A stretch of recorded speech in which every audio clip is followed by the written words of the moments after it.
In the end, 5-1 is an unbelievable score. I think from the moment we stepped out on that pitch today, we had that fire in our belly. We really wanted to win the game, obviously, from what happened at the Etihad at the start of the season. We really wanted to go out there and amend that, and I think we did. But up until they scored the goal, I thought it was an even game, to be honest. I thought they still posed a really good threat. They had a lot of the ball.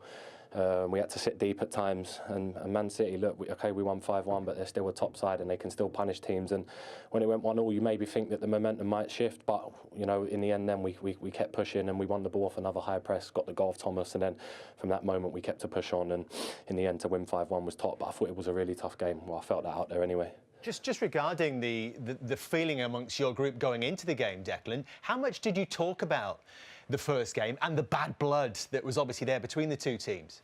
Yeah, look, I think this is a thing that's been building up over a certain amount of time. Obviously, they nicked the title off Arsenal the year. Obviously, I wasn't here, and then last year they beat us to the title. So it's been hard to accept that. And then obviously with the Etihad at the start of the season and everything that went on there, you do kind of have that, like I said, that fire in your stomach to want to come out here today at your home stadium and try amend that. And you know, in the end we did, and we're so happy. The boys are buzzing in there, but there's still such a long way to go. Obviously we've beat them today. We now go on to Wednesday, which is massive, and we've got to keep pushing because we're still a couple points off the top, and that's where we want to be. So yeah, we've got to keep going. Declan, you were man of the match today, and a couple of assists, a pre-assist as well, I think, on the first goal, and that's something you've been questioned for since you've come to Arsenal. So how pleased were you with how it went for you personally today? Yeah, so happy. Obviously helpful on the first one. I think Kai, I won the tackle on the second one. He could have scored, and then to obviously get the two in the second half, especially the last one.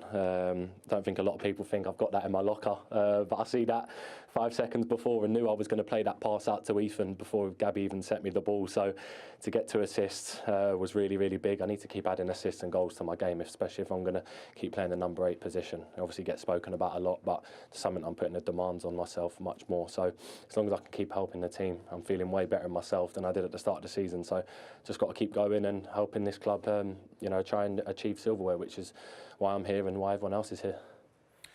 Declan, this is Thierry. Hello. Well done for the win. I wanted to ask you something. We were talking to obviously Martin Odegaard before and Kai Havertz, and people were praising on how they were pressing, obviously. But how is it to play right behind them, and also with the work that the wingers are doing on the side for you? I'm sure it's easier to be able to concentrate on staying in the middle and not going too wide, because you know the pressing is on point on the side. You're spot on. I think, honestly, the manager gives us absolutely everything tactically, right down to the last thing you could even imagine. Like, we're the only ones that have to go out there and do that. You know, the press is all set up from him, and how we play and how we press and everything. So for me, I know my role. I knew who I had to mark. I knew how I could press and win the ball back today. And like you said, I think Martin and Kai, they go under the radar, especially Martin, just because people think he's a luxury player, and you know, he's there to get on the ball and play. His pressing and the way he gets after the ball and sets the team off is outstanding, and especially Kai as well. I'm so happy for him. There's obviously so much talk around him, but what he offers us as a team is unbelievable. And you know, these guys are top, and you know, we're all top, but we have to keep going. You know, we need to keep pushing, and let's see where the season can go. But today was a really good day, and it's been one of the best days since I've been at Arsenal. So yeah, let's keep pushing. Thank you. Declan, you were involved in the title race last season, your first experience of that. You just come short with Manchester City. Is there anything you may be going about differently in terms of maybe, with it being Liverpool this season, you know, looking at each other's results? Is there something that you've learned from last year's experience that you can use to your benefit this season? Well, do you know what? Liverpool are still quite far in front, especially with the game in hand, and with them winning obviously yesterday. You know that, well, we know going into the game that we have to win these games. It's more disappointing, Cara, that it's the games like the Villas where we're 2-0 up and we drop them type of points, the Brightons away where we're winning, where we could be up there closer to Liverpool. But look, like the manager says every time, you know, we'll be there, we'll keep pushing, and we do need other teams to help us. But Liverpool, credit to them, you know, they've been really, really good so far. They've got top players, and it's down to us to hunt them. They've got themselves in this position. So look, there's respect to them, but we obviously know the goal that we want, and then that's to hunt them down and obviously to win the Premier League. That's what we want to do. Still a long way to go. Still so many games to play, but we need to stay positive and keep taking each game as it comes, and I'm sure we'll be fine. I love your message, Declan. You want to hunt them down. I tell you what, that performance, that result has got Jamie twitchy anyway in here. So. That's the good news. That's the good news. But listen, you were Gary Neville's player of the match. Oh, that was backed by everybody in the studio as well, I have to say, Declan. And there is the trophy. Congratulations on a great performance. Have a good day. Well done. Thank you. See you later. Declan Rice. You're a bit sheepish now, aren't you? It wasn't that game, it was the Tottenham game. Well, actually, Jamie, you made the point before the game in saying that he was, for you, the key man. If he turned up, that you didn't feel that City's midfield could live with him. Listen, that's not anything special to say. I think we've seen that, you know, in the last few weeks, whoever City have came up against. But I almost feel it sometimes that I'm almost one of Declan Rice's biggest supporters, because I do find myself scratching my head when I see people criticise him and you sort of asking for more goals and assists. Now, I know the game in the last sort of 10, 15 years, especially on the show that we do tomorrow night, Monday Night Football, we look at numbers and analyse things. And I think when you played alongside Patrick Vieira and Emmanuel Petit were behind you in midfield, they were two of the greatest midfield players in the world at that time and two of the greatest midfield players we've ever seen in the Premier League. I don't remember anyone talking about how many goals or assists they got. Now, they chip in, they didn't get a lot, probably 5 or 6 a season. For me, Declan Rice is one of those type of all-round midfield players, a little bit like Roy Keane, a little bit. And he said he's playing in the number 8 position, so he's playing a little bit higher. But for me, he's almost like a throwback to a midfield player who used to play in a 4-4-2 system. He could do a bit of everything. Now, for me, I think he's a wonderful player. I think his passing range is vastly underrated. You see that with the pass he put out there, but I see him in terms of build-up and getting on the ball, his power, everything about him, his pressing early on. He's just, for me, he's an absolute, a wonderful midfield player. An outstanding performance, player of the match, a couple of assists and a pre-assist as well. That you Roberto Martinez. And you could obviously sense that Declan's really keen to build on his numbers. The numbers very much went against Manchester City today, a 5-1 defeat. Here's John Stones now giving his reaction to Patrick Davison. Well, John, you're obviously a proud team and you've been great champions. So how much does it hurt to lose like that here? Oh, yeah, it's difficult. I think all of us don't take losing well. It's hard for me to put into words, actually, straight after a game like that. Pride's hurt. Sorry to the fans that travel to come and watch that, and how we played in the last 30 minutes was not acceptable. As a collective, you know, it's not us. It's not nice to be involved in that when you know, it's not your team or yourself within those situations. And I give credit to Arsenal. This is not an easy place to come to, and they've played really well against us. I thought 65 minutes we played some great football at times.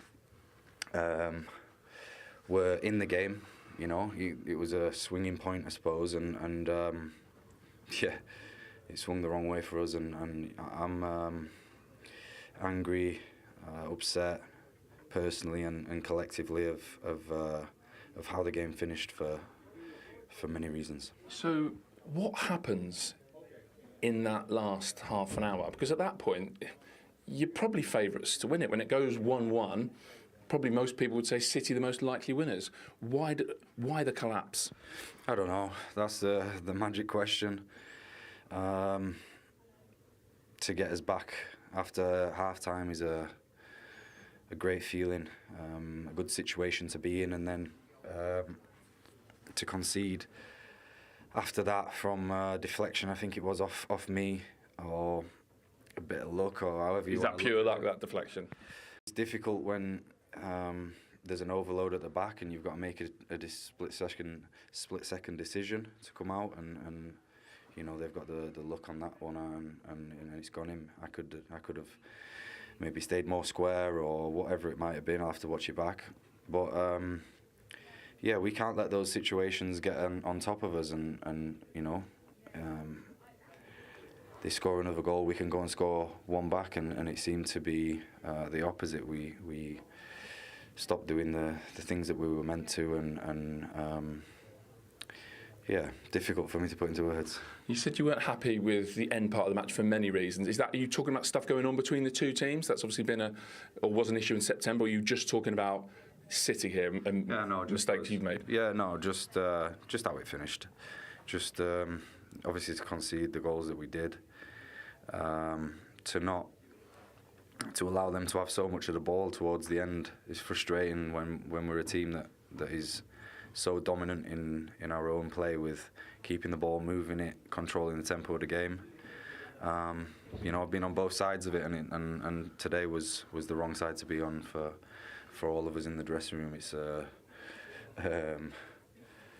emotional place in many ways, and we want to come back from this, bounce back quickly, not erase it, because I believe these things make you stronger and make you learn and realise what we've done over the seasons and what we're capable of doing. But for our fans, for everyone that follows us and has gone through the good and bad times, and today is one of the bad times, we need to make it right again. Lastly, John, is the truth that we've seen today and over the last few months that just you're a team in transition, an era's coming to an end for a great Premier League team? I won't say it's coming to an end. I think it's a lot of different things that I still haven't figured out. Why we're not picking up the results that we have done in previous seasons. Why it's not clicked. The passion's there, the heart's there in training. Everyone's got the right intention, which is one of the most important things. We haven't got to where we are without difficult times, and that's through everyone's career to get us to where we are right now, and we all need to stick together. I think that's a key point, that we don't start pointing fingers, and we look at ourselves first and foremost within that dressing room and come together as a team and try and make this right. Thank you for coming out, John. Appreciate it. Thanks. Well spoken. لماذا استبعد مبابي عن منتخب فرنسا؟ مبابي سيغيب عن مواجهتي بلجيكا وإسرائيل المقبلتين. غاب اسم كيليان مبابي مهاجم ريال مدريد الإسباني العائد للتوم من إصابة عضلية في الفخذ الأيسر عن تشكيلة المنتخب بلديه المباراتين ضد بلجيكا في 10 و14 أكتوبر تشرين الأول الحالي ضمن الجولتين الثالثة والرابعة لمسابقة الدوري الأمم الأوروبية في كرة القدم. أوضح مدرب فرنسا الذي لم يدرج أيضا أدريان رابيو لاعب وسط مرسيليا في هذه القائمة الأولى منذ إعلان اعتزال أنطوان غريزمان دوليا أنه تمت الاستعاضة عن مبابي بمهاجم تشيلسي الإنجليزي كريستوفر نكونغو حتى لا يجازف باستدعاء مهاجم النادي الملكي الذي لعب أقل من 30 دقيقة مساء أمس الأربعاء ضد ليل في الجولة الثانية من مسابقة دوري أبطال أوروبا. وقال ديشان في مؤتمر صحفي اليوم: لقد تحدثت مع كيليان بالطبع، إنه يعاني من مشكلة ليست خطيرة ولكنها تتطلب العلاج حتى يتمكن من التعافي بشكل جيد. لست هنا للمجازفة، ولهذا السبب لم يكن كيليان ضمن القائمة.